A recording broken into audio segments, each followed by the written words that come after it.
As you can see right here, it's very thick and viscous. Okay, so yeah, I can smell the bergamot. Oh, this is so nice. Hey, Jessie here from YouTube channel Essential Life, a place where I post videos to educate and inspire you on your essential oil journey. Today we'll be making personal aromatherapy inhalers, also known as an aromastick, so you'll be able to see firsthand how it's done and you can follow along. First thing I want to mention before we start is that you can't expect just to put an essential oil in here and expect it to do whatever you want. You'll want to ask yourself, what do you want to achieve with this aromatherapy inhaler, and then choose essential oils accordingly. For example, fall is coming up and I work in a school and I really want to support my immune and respiratory system. So I'm going to be choosing an essential oil blend that's really good for the respiratory system, as well as helping clear the airways and nasal passages. So in that case, I'll be choosing Breathe Essential Oil, also known as Easy Air. Mine is called Easy Air because I'm a Canadian. Then I also want to make another inhaler, which will be more of an emotional support. I'll be going back to work and I always find the transition a little bit stressful. So I'm going to be choosing essential oils that help reduce anxious feelings as well as calm the nervous system and the mind.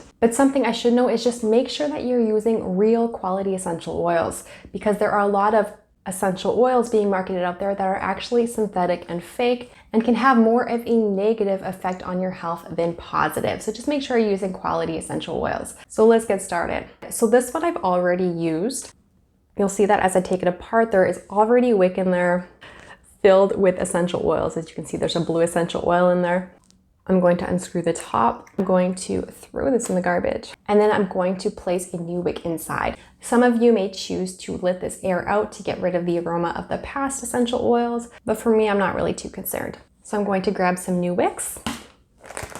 I'll link in the description where I get my wick refill as well as my aromatherapy inhalers. I'm going to try not to touch the other ones when I remove it, just because I like to keep it clean, uncontaminated in the bag.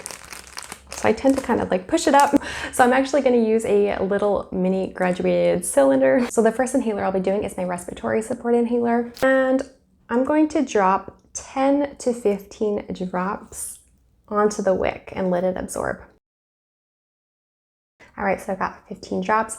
And just a quick safety note, I would not recommend this blend for children under either 6 or 10. You'll see this vary between aromatherapists. And generally speaking, with aromatherapy inhalers, whether or not the blend is safe or not for children, Tizerin recommends that it is not for children under 5. So I want to encourage you to be mindful of that. All right, so as you can see here, I might have put a little too much essential oils, but I'm just going to let it kind of absorb in here.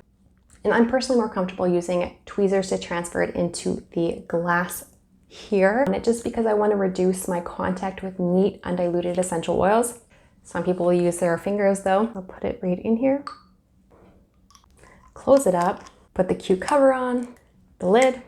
You may choose to use a sticker or an EO band to really label it so you remember what's in the blend. I'm gonna use a sticker, and I tend to put it on the base if I have other inhalers the same color. If not, you can put it on the lid, or really whatever you choose. So here I'll remember that I have Breathe in this inhaler. So let's do the next one. All right, for the next one, instead of using another graduated cylinder, because of course I don't want to use the same cylinder, if not, I'm going to be mixing the essential oils, which kind of defeats the purpose. I'm going to put just directly in here, of course being mindful not to put too much essential oil that it overflows and then it can leak. So I'm going to watch it as I put the essential oils in, make sure I don't have too much essential oil here at the bottom. So I've thought about this long and hard, and I've decided that I want to use bergamot, vetiver, and frankincense for that emotional support to really calm my mind and nervous system and to support me during this transitional time in my life and to equip me emotionally. Just to equip me emotionally. So when I was deciding which essential oils I wanted to use, I mixed my intuition as well as verifying with my aromatherapy school material. And I also use this book, The Fragrant Mind, to cross-reference my choices, which I'll link down below.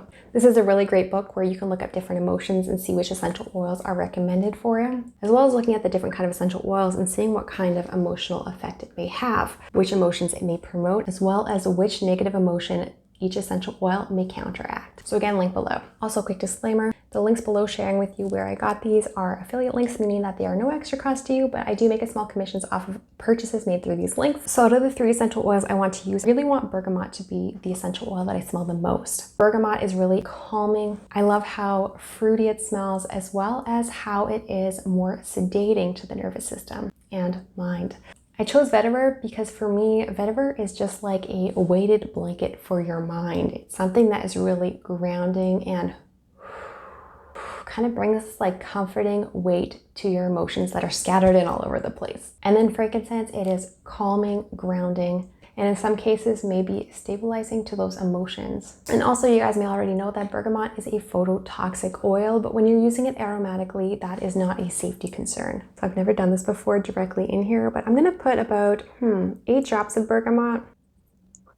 And as you can see, I kind of tilted it so that the drop would ideally fall on the cotton wick. And if it doesn't, it's not that big of a deal because the cotton will absorb it. I'm gonna try doing 2 or 3 drops of vetiver, just because it is a really strong oil, and you'll also see that it drops really slowly. All right, so that's 3 drops. It's very thick. As you can see right here, it's very thick and viscous as it kind of goes down the cotton wick. Then I'll be putting 4 drops of frankincense, and I'm really excited to see what it's gonna smell like. I'll let it roll around because there's some places where the essential oil did not hit the wick. And I don't know if I can say this, and if I can't, I'll take it out of the video, but frankincense is also known to reduce cortisol levels in the body. Cortisol being stress hormones, which really aids in relaxing the nervous system and relaxing the emotions. I have to say, I can really smell that frankincense. And I'm tempted to put another drop of bergamot just to bring out that bergamot scent, even though it does still smell good. Oh my gosh, and I can't remember how many drops of bergamot I put in there. I think it was 8 or 9. 3 more drops. And I know I recommended between 10 and 15 drops of essential oil. In my course, we technically do sometimes go up to 20 drops, so I'm not concerned, for those who are wondering. Okay, so yeah, I can smell the bergamot. So I'm gonna put the final recipe up there because I can't remember how many I counted, and when I rewatch this, I will. Oh, this is so nice. So I'm gonna put the stickers on.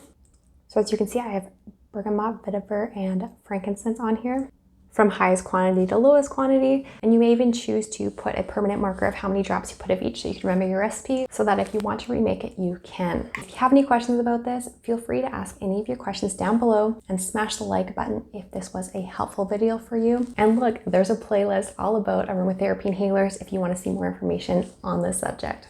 Anyways, take care and bye-bye.